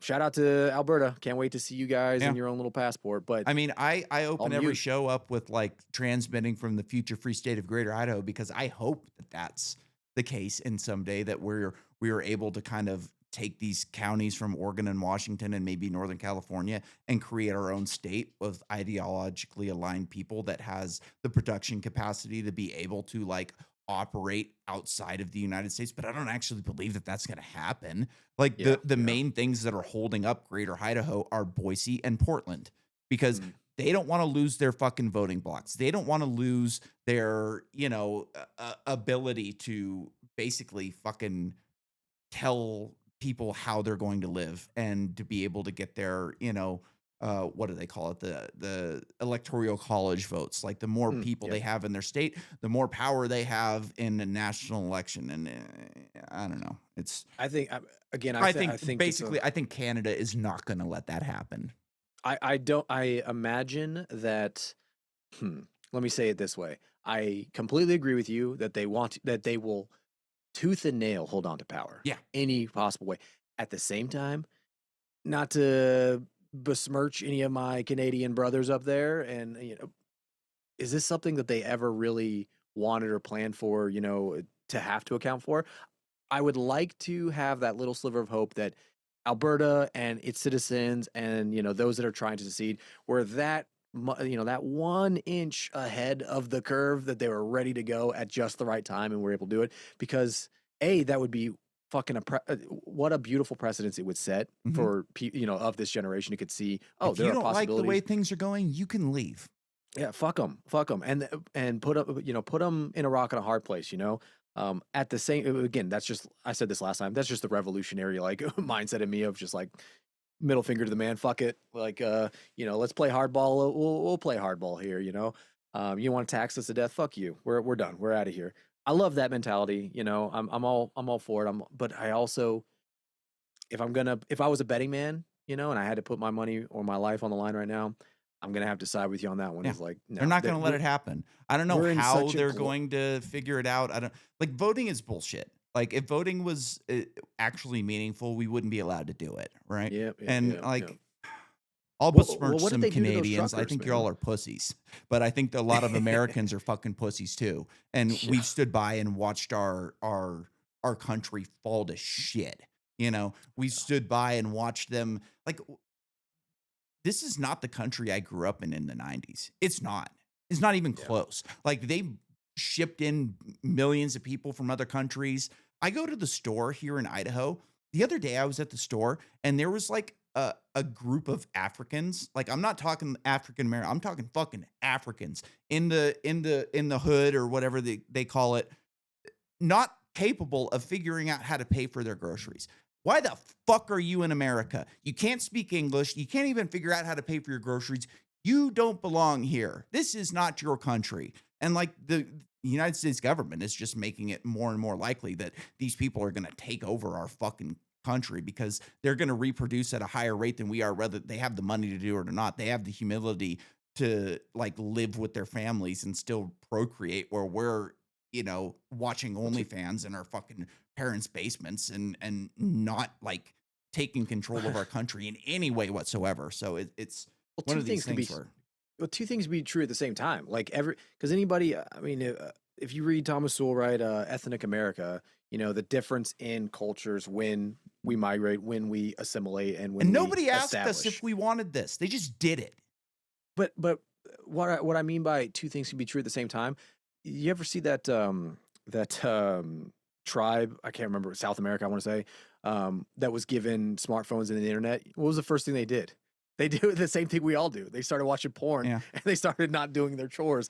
It's like anybody who's coming to the States, um I don't blame for wanting the same thing, to your Mhm. point of like what we envision and what we want as the United States, as you pointed to, like in the 90s. I agree. I always use 9/11 as like my what's the word? Like part of the 20 questions is like, oh, you weren't alive for prior, you don't remember prior to 9/11. It's like, okay, your brain as smart as you are or as well connected as you are, like, is operating on a completely different reference point Yeah. than mine, right? Like, the two comparisons are just completely, and so do I fault anybody who wants the same thing that I want, right? And that I argue most anybody wants. That's why the world wants to expand to more electricity, more technology, more, like a lot of Western values, because a lot of people want to be free. We want to be, free to get loaded and free to do what the fuck we want. We want and we want to do what Yeah. we want to do. Like, of course. At the same time, can the opposite and say also be true? When I always quote Hersiali on this, her book Prey, where there are just a complete difference in culture that are incompatible, and what is the best way to ensure that, let's just say the one that has the most to lose will lose in this scenario is to outnumber or to outpace or to flood Yeah. and ensure that conflict. I mean, look at Twitter. Ensure conflict happens because that ensures Twitter continues. That Mhm. ensures more conflict will happen. Therefore, we stoke the flames, we continue the conflict, and so on and so forth. So can both be true at the same time, even though we're looking at it from two different? Of course, there's a billion pieces of art out there. There's a billion analogies we could do where you're looking at the same thing, you're both seeing different pictures. Absolutely.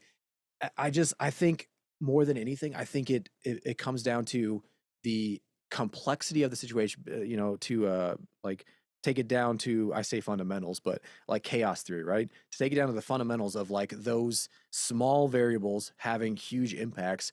We are now in such a connection like era of the world. Again, back to I think it was Dirk when he and I were talking. He was like, is this like a special time? Is this a unique time? Yeah, again, I have to, like, my gut is like, yeah, it is, because when has that connection again? Elon Musk could pop into I the mean, conversation right now, the fucking and industrial revolution, they were saying the same shit that we're saying right now. but that was for electricity and like production and productivity, right? I'm not necessarily making that argument outside of maybe AGI and, like the artificial intelligence conversation we were having. I'm making it for the consciousness aspect of it, because Sure. there is nothing faster than people's opinion and the consciousness sphere right now, the fucking zeitgeist. So that if there is even a good idea or bad idea, whatever, that can spread faster than fucking light Mhm. almost at this point, right? Where we are so connected now. And again, back down to the majority. It doesn't even have to be 100% of planet Earth feels or thinks or whatever this way. It just has to be the Enough. current. I mean, homeless people have phones. It Yeah. just has to be those that currently have the technology, and that's what, 5 billion of the eight. Like, what are Yeah. we at right now where we're basically all? I mean, earlier I kind of joked we're sharing the same wavelength, right? We're Mhm. we're on the same. We're finishing each other's sentences. If there is that, like, wavelength sphere or whatever, you're tapped into it. I'm tapped into it. Anybody listening, the casuals out there are tapped into it.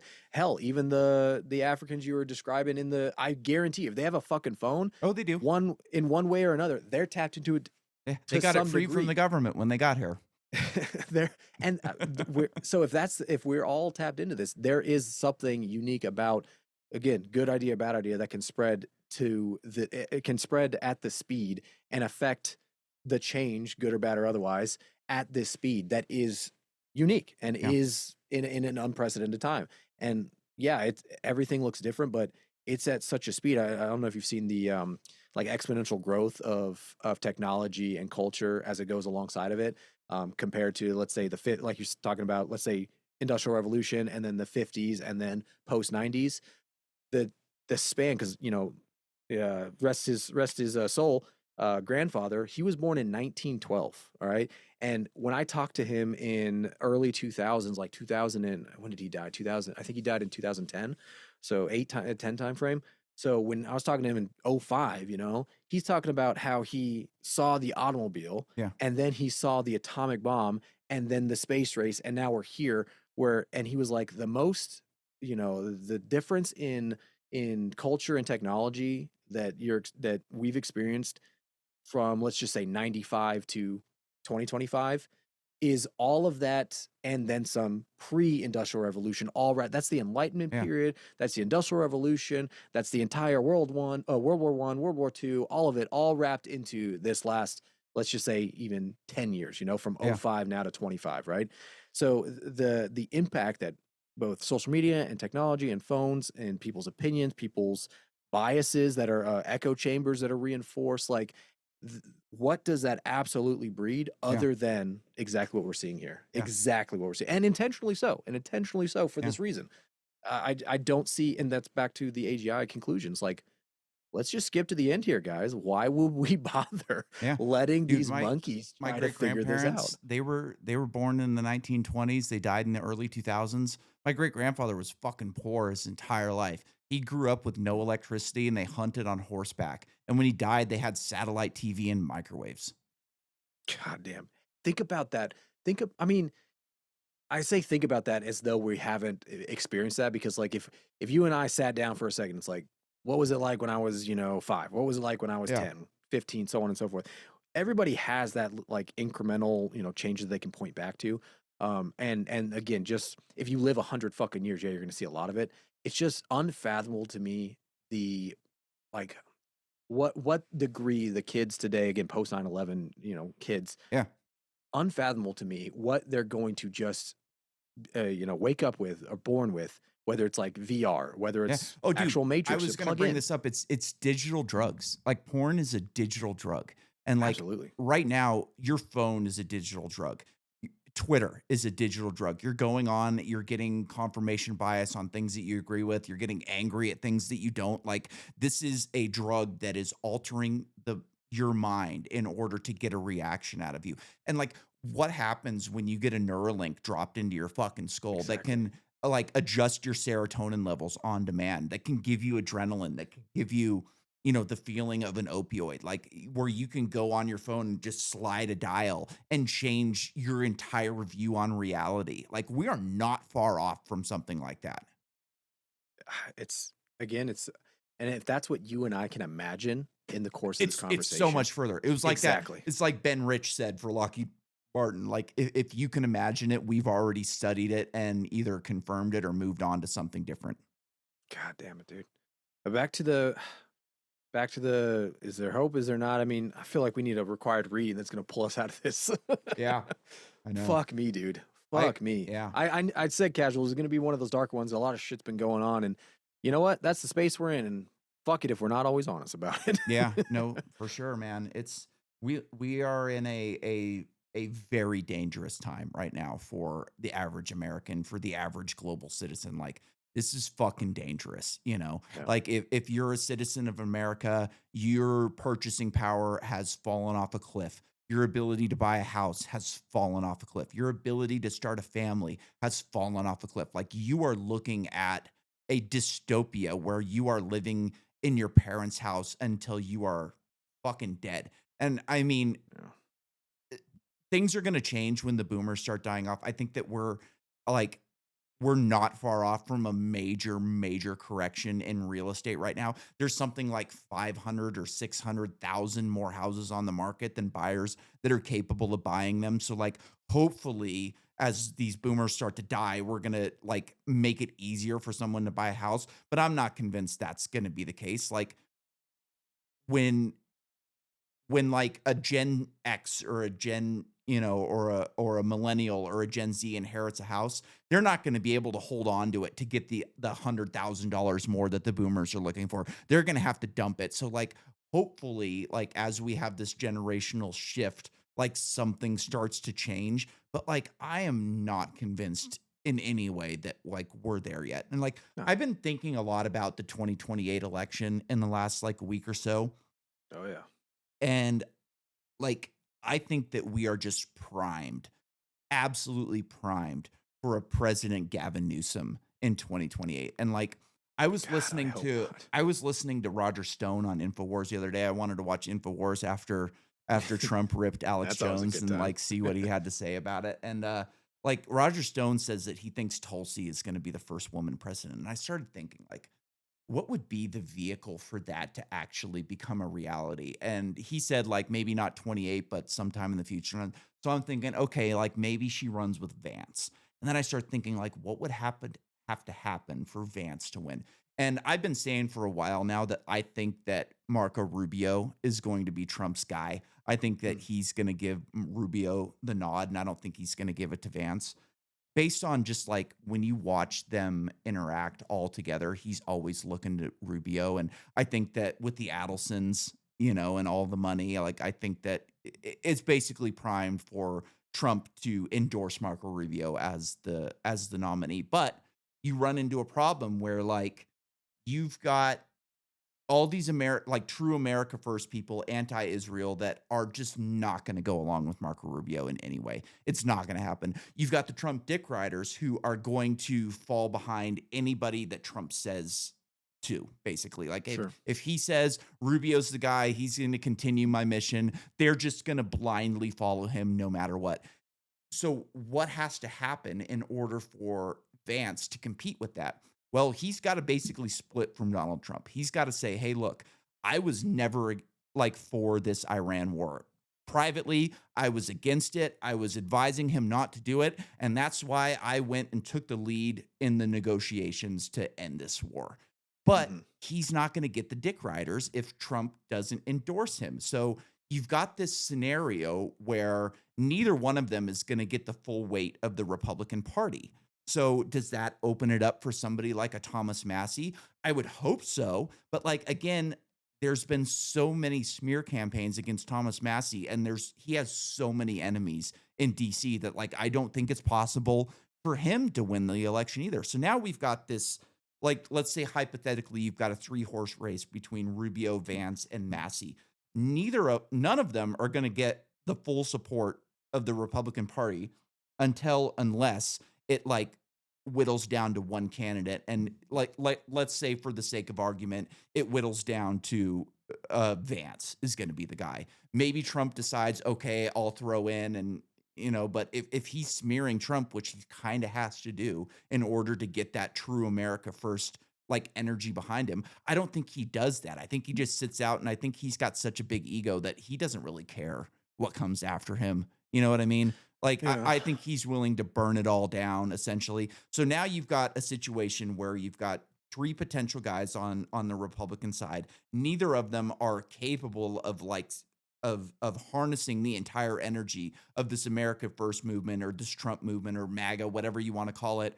And where does that leave you? Especially with the independents, that leaves you with Gavin Newsom. And I think that like Gavin Newsom is far more unpopular in California than he is nationwide. I think that when people nationwide, especially Democrats, hear that he destroyed the state of California, they look at that as a Republican talking point. They look at that as propaganda. And I Yeah. think they would be fully willing to throw their weight behind this guy because he's a snake.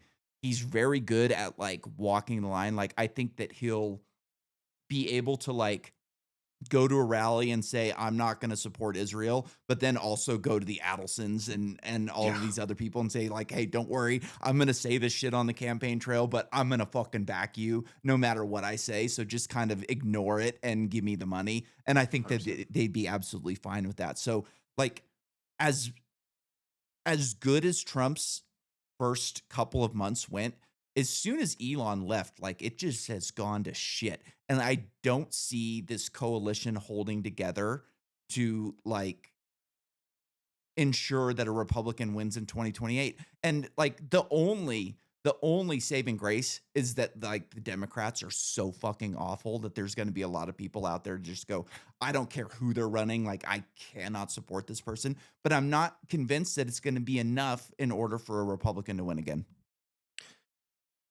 As you're describing it, like I can follow the logic, and whether the only way I can disagree is that I kind of look at politics with the 2 plus 2 equals 4 mindset of it never ends up being 4, no matter how close it's 1 plus 2, two Mhm. plus 2 times 2, whatever it ends up being. Every time, look at Trump 2016. Like in retrospect, you'd be like, oh, this was the breadcrumb. This is why. This is like all of this stuff lined up, and that's why we have what we have. Every single time I see any of the speculation, like as it relates to like baseball, for example, it's like, yeah, this is the better team, this is the losing team. Statistically, the odds are this, and then all of a sudden somebody comes in and hits a home run out of nowhere. I just every single time, and this is why I checked out of sports, this is why I checked out of Mhm. politics as it relates to speculation, because every single time. So, do I follow your logic and do I disagree with you? the only reason I want to disagree with you is because fuck Gavin Newsom, Yeah. fuck all of it. I Yeah. fuck the whole everything No, you I just agree. described. It's just like fuck it all. It's all bad. At the same time, it's like I don't know, man. I just every single time I start to get into that speculation realm, it's like oh, and then so and so pulled ahead at a because would I like to see Massey on there? Yeah, today and then tomorrow. I don't know. All his text messages got leaked. I'm not saying this is him, Sure. but all of his text messages got leaked, and he's been diddling, little boys and girls, behind everybody's back.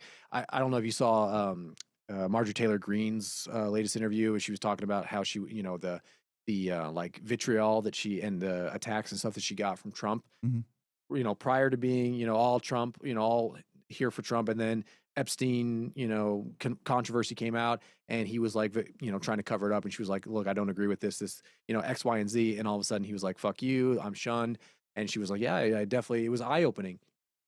And if that's not the case if that's not a great example of not only Trump, where when he first got elected, I was just like, I'm at a loss as to how we're in this situation. But the same thing that people were saying about Bush, the same thing people were saying about Clinton, the same people were saying about fucking Nixon.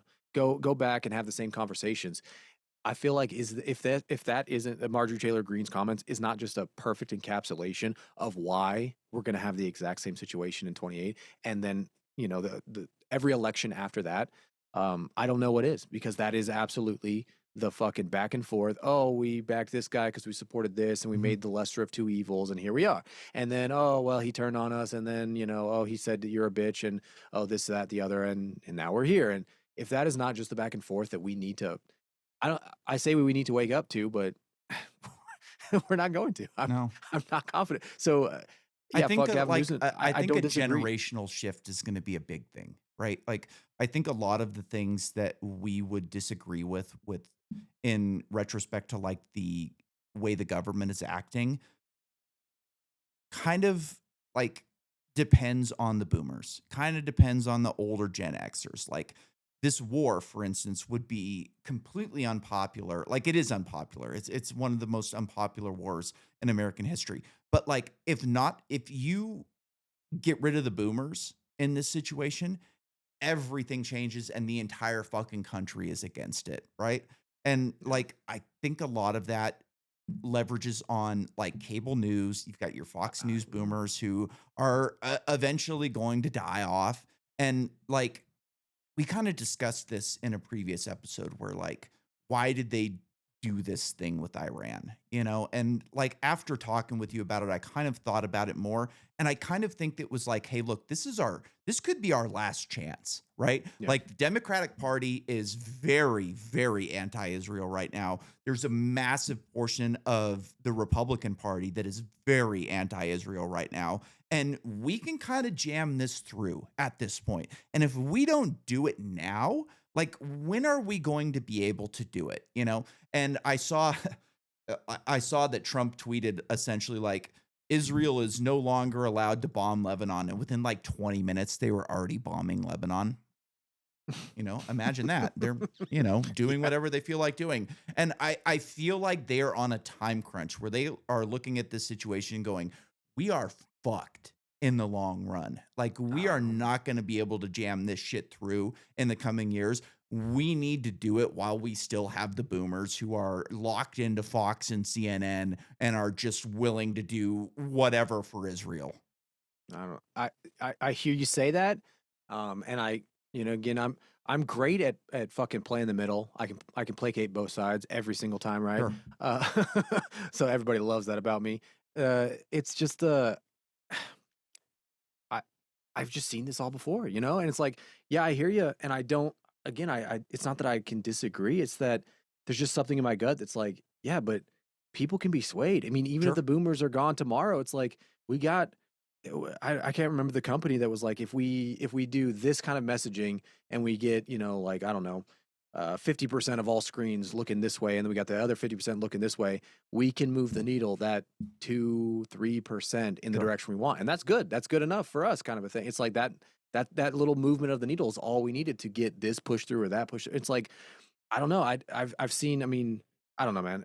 I've seen a lot of this play out time and time again. So it's just like my gut is just like I've been hurt too many times. I can't Yeah. trust No, yeah. any of it anymore. And You like know? I look at what I was just talking about with like Gavin Newsom and the Republicans, and I think like, okay, where is the percentage pie that I would put that the scenario that I laid out is Yeah. likely to happen, right? And It's I not. would It's put not it at zero. like, no, it's not. And I would put it at like 55-45 Newsom, you know? Fuck. It's sad to say, and I hate that fucking guy. I think he's a snake. A couple years ago, I bought my friend who's from California, who lives here now. I bought him a Christmas present, and it was a picture of Gavin Newsom and a set of darts, just so they could have like something fun to play with. You know what I The mean? Like I classic. hate this fucking guy, but like if I game theory this out, you know, I just see that that is the most likely scenario, and it's not because the Democrats are good on anything, because they're not. They're awful. Like I'm the first one to admit that like I'm hard on the Republican Party because I think they should be better. I think that they Yeah. should stand for the principles that they're supposed to stand for. I have no fucking, you know, like soft spot for the Democrats where I think that they're good on this, no, they're bad on everything. Like Yeah. I like would agree with people who say that the Republicans are better than the Democrats. They are. They do they represent everything that I believe? Absolutely not, but more than the Democrats in a very large way. But like looking at the situation that we're in and how bad they have fucked this up, I just don't see it likely that any of these guys are going to win in 28 against some slick sociopath like Gavin Newsom. Yeah. I again, I fucking hope not. I Yeah. fucking hope not. But we're gonna keep recording and keep fucking. Yeah. I'll take the over and under. When do you want to officially place this bet? I would. We'll do a. I'm comfortable now. You want to do an over under on it? I'm All comfortable right. now. Okay. Okay. Then let's. I think it's 55 Um. 45. All right. Let me. I'll just take the under then. You know, like Okay. Hey, if I you're hope you calling it. win. I hope you Yeah. win. Right. I Honestly, but called the it could last be worse. election. Like, so It could. my theory on the last election was that it was this. Basically, the Democrats aren't going to be able to cheat like they did in 2020. Like, I'm not one of these guys who thinks that Trump automatically won 2020 and they just cheated their Mm, way to a victory. I think that they did heavily cheat, and I think they use a lot of ways to cheat and put their thumb on the scale. Some of them legal, some of them not. Like, I'm not convinced that minus all that cheating that Trump wins the election. Like I no. don't know. But Yeah. my thought was they're going to let him win. They're going to destroy the economy. They're going to teach the American voters the, you know, the what do they call them? The deplorables, a lesson for voting in an outsider because everything is just going to go so bad when we don't have adults in the room. And that has happened. Like Yeah. I didn't really foresee the war with Iran. Like that was the mechanism that caused the economy to go to shit. That's the mechanism that caused, you know, your gas to be $7 a gallon the last time you filled up. And like, is all of that on the Republicans? No, like gas was expensive before that. And Yeah. like Funny enough, it's California actually has not. awful Yeah. policies that have allowed this situation to happen. But like, there's a good portion of that percentage pie that this Iran war started that allowed gas to climb from $5 to $7. Like Sure. that's a reality. You know what I Yeah. mean? Yeah. And like at this point, I'm pretty comfortable in saying that not only do the Republicans lose the midterms by massive numbers, but they lose the presidency in 2028. I'll take the under, but I also when I say that I'm hesitant because I don't even want to put that evil out there, Ricky Yeah. Bobby, because it could No, be I so know. much worse. I It know. could be so It much could. worse. Like It will. could, that's the worst part about like our imagination here is like we I despise the policies of and I don't disagree with you with majority of democratic policies, maybe not to the same extent for X, Y, and Z reason, but it's like I can still see how it could get so much worse. I mean, Mhm. it's like, what's worse than Clinton? What's worse than Clinton? Oh, well, we got Kamala this time. Yeah. What's worse than Kamala? Oh, we got Newsom this time. What's worse? Yeah. And it's like, I could do the same thing with Republicans too. It's like, just because I don't like Rubio doesn't mean I can't, or Vance or anybody else doesn't mean I can't imagine worse. And I'm less so on this, the same boat as you of where like, I would agree with Republicans more than I would agree with Democrats. It's so bad to me at this point where I can't imagine any candidate in the current system outside of a complete overhaul and a Mhm. restructuring and a re-election, being any worse or any better than the other. That's kind Yeah, of like I'm sure. so And like checked out at this point, you know? And, like, I am not a Republican dick rider in any way, like, I think these people are No, no, awful. I know you're not. I think they're the, the Washington Nationals to the Harlem Globetrotters, like, these people are fucking awful. But I will give you 3 points in which, like, the Republicans are better than the Democrats. 1, you've got the border, like, they were able to shut the border down without any legislation, without the wall, like, this was a choice that the Democrats made to leave the border wide open. 2nd, climate change and energy. Like, these Mm, are massive, massive problems within the United States right now where we can't bring new energy online in order to sustain the, society that we are like used to living in. And 3 would be gun rights. Like oh, gun rights are a big deal. I think both parties are awful on free speech, so I won't add that one. Like, the Republicans got in and immediately like put in laws about like you can't fucking say this at a college campus because the Jews get scared. Like, shut up. yeah, You know what I yeah, mean? Like, I think they're all awful on free speech. I think that they're, you know, selective in how they prosecute free speech, but they're the same. Like they don't want, any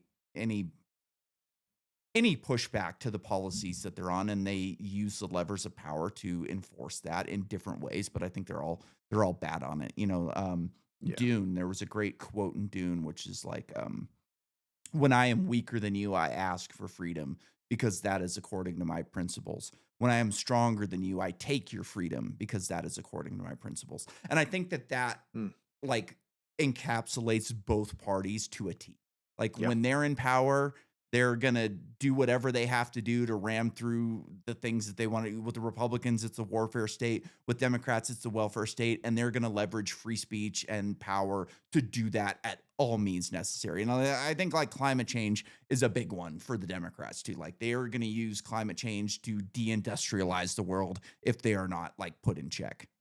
yeah, or use it as a new lever. I mean, yeah. I can go on forever, man. I hate to cut it short on No, this we're one good. because this one was like in my bones. It was a 3 hour one.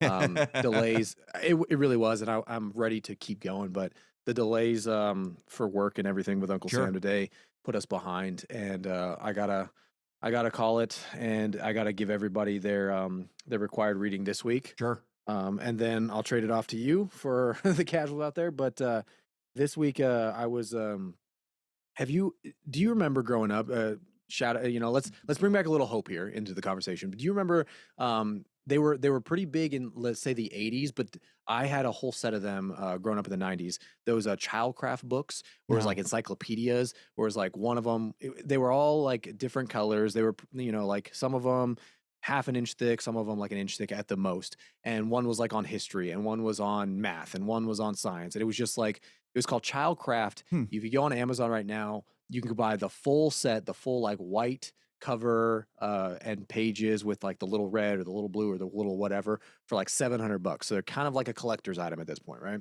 There's a great line that I just recently found that is similar enough to it that I love, because it's why I brought up Childcraft is they give you the facts of whatever the topic is, but they distill it all the way down to where like a 5-year-old can understand it, right? It's just like it's Mhm. pictures of astronomy, right? And it's like gravitational waves and fields, and this is Einstein. Like it just simplifies it to the best of anybody's real ability, right? And there's a great that's a little above a 5-year-old level, but they're from DK is the publisher, and it's like they have two different sets. One is just simply, so it's like simply chemistry, simply science, simply mathematics.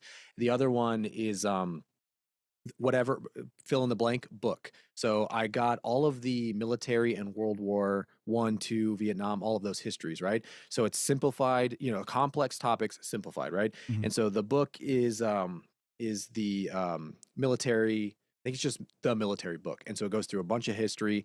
And the one that I was reading, that's going to be my book recommendation this week, is the religious. It's or the book on religion. I'm fucking up the title, but if you look up DK Publishing and the whatever or simply whatever, you'll get exactly what I'm talking about.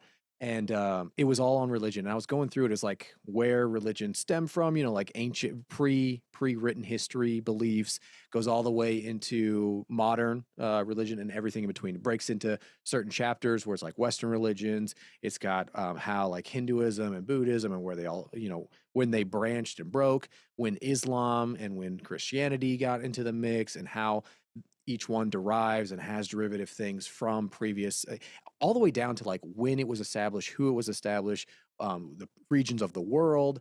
And it's, again, each section is at most 2 pages, but it'll give you everything you need right there in the little summary synopsis when you first open the chapter.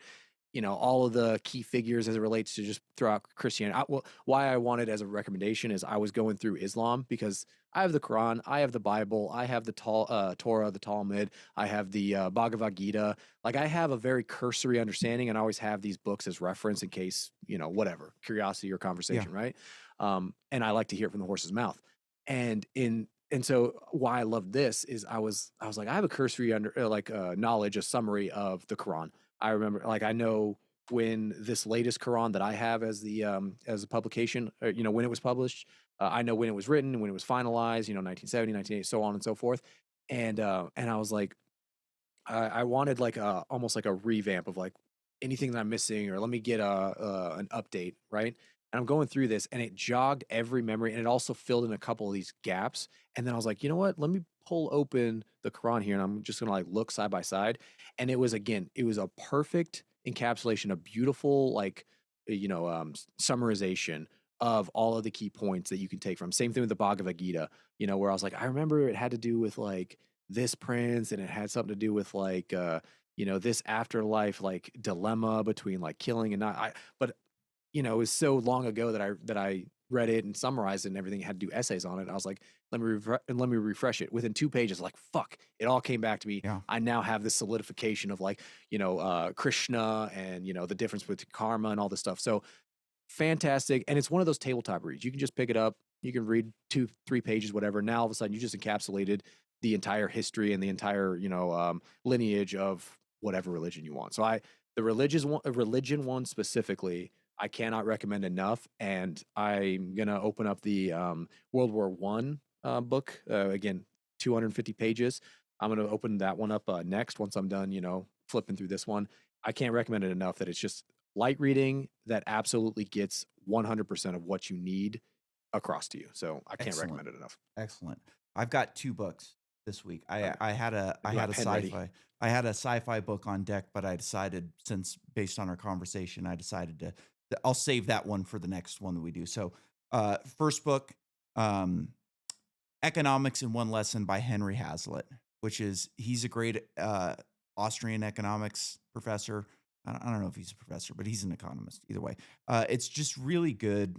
It boils down very simple concepts and just gives you a good understanding of economics. I think that Austrian economics is by far the best school of economics. Like, Keynesians are fucking crazy, socialists are fucking crazy, and like Austrian economics, it's like one of the key tenets of libertarian philosophy is Yeah. you've got like bodily autonomy, uh, you know, uh, anti-war, and Austrian economics. So like I think that that's a great starter for people. The second book is a book Pause called for 1 sec, Nick. Sure, Is that the title again? Economics, you said in one lesson? Economics in One Lesson. Perfect. Uh, then will I get this question answered, of where Adam Smith falls in these two schools of thought? I Is he think his own so. thought? Is he his own, is he fall into the He's not an Austrian's house? Austrian, but he had a lot of good points.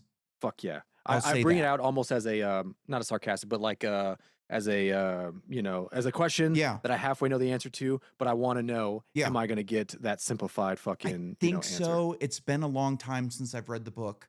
Hell yeah. Um, but I know, like, he made a lot of good points. I'll just say that. Like, he made a lot Yeah. of good points. He wasn't an Austrian. I'm sure he got some things wrong according to the Austrian school of thought. And then, so the second one is a book called Choice, Cooperation, Enterprise, and Human Action by Robert Murphy. And this is a book that, so basically, the best book on Austrian economics is by a guy named Ludwig von Mises. It was written a long time ago.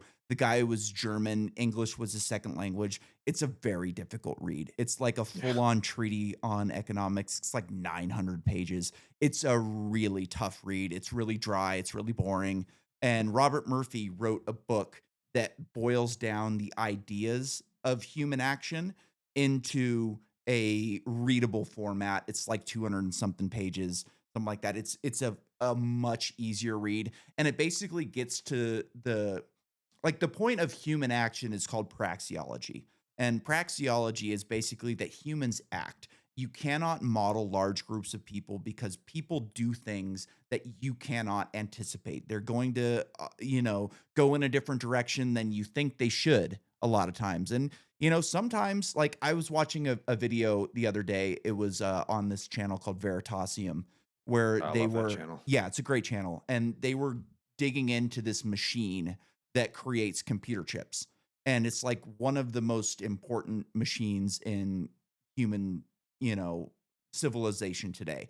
And Mhm. essentially, it used this method that was thought to be impossible by everyone. And you had a couple of mavericks within a certain company that decided, we're going to go down this path regardless of if people think it's possible or not. And they figured it out and they were able to change society based on this method that people thought was impossible.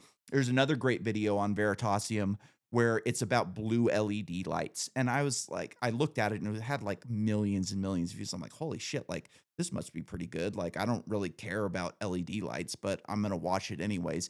And one of the like things that I didn't know about LEDs is you've got red, green, and blue, right? And within red, green, and blue, you can create like a clear spectrum of light. Without that blue LED, you don't have LED lights in your house. Mhm. Yeah. And everybody thought it was impossible to make this blue LED light. And this Japanese scientist was like, no, I can do it.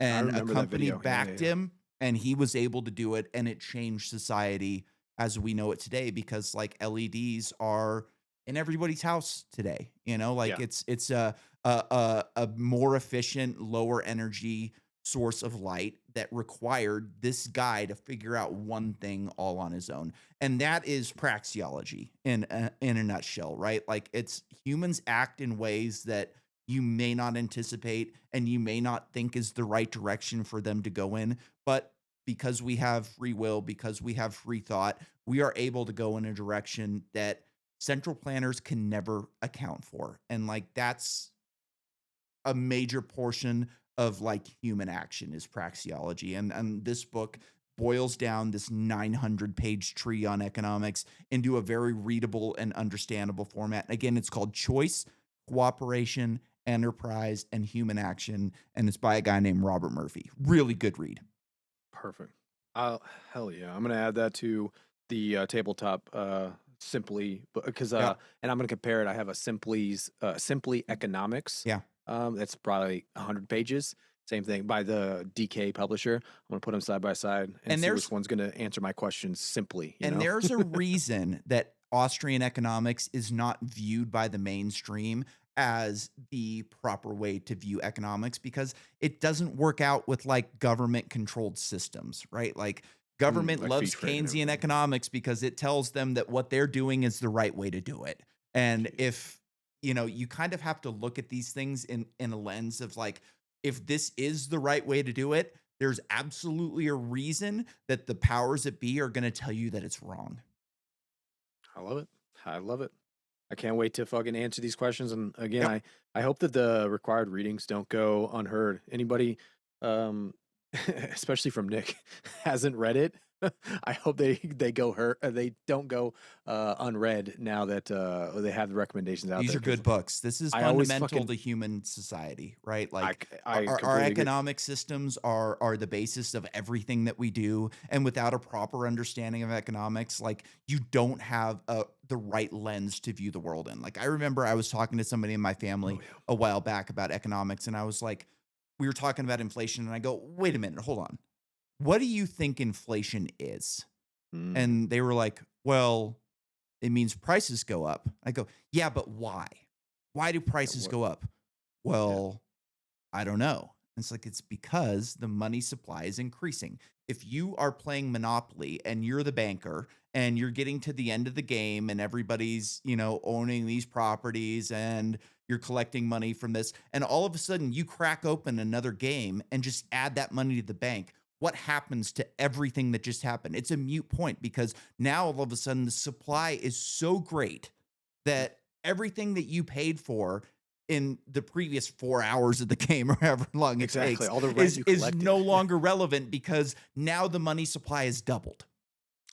Exactly. And most people don't know that. They don't understand what inflation actually is. And like this is a big thing that the Democrats are going to run on in 2028 is affordability. And they boil this whole thing down to like you can't afford things. But they'll never tell you why you can't afford things because if they tell you why you can't afford things, then they aren't able to increase the welfare state and increase the government budget and do all of the things that they love to do. Yeah. Money is not free, guys. Nope. There's no free lunch. Yeah, fuck it. Again, this is gonna be a 3-hour, man. Yep. We gotta go. I love it's a bittersweet. I fucking hate you sometimes when you give me more shit than I'm adding to the list of piles of books that I'm adding and adding and adding. But no, I absolutely love it. If I've read a nonfiction book, it's good. Oh yeah, because I don't read a lot of nonfiction. I have another sci-fi book sitting on my desk here. I'm gonna have to at some point when I run out of the fiction books that I've read, I'm gonna have to pivot from required reading to recommended reading. Well, we'll keep doing it. We'll keep recording on it, and we'll see the progression. We got another one next week. Absolutely. It's going to be cheers, guys, in whatever language you prefer. And then always for you Scutterbutters out there, it's conversation for the sake of conversation. So don't kill the messenger. All right. We're out of here.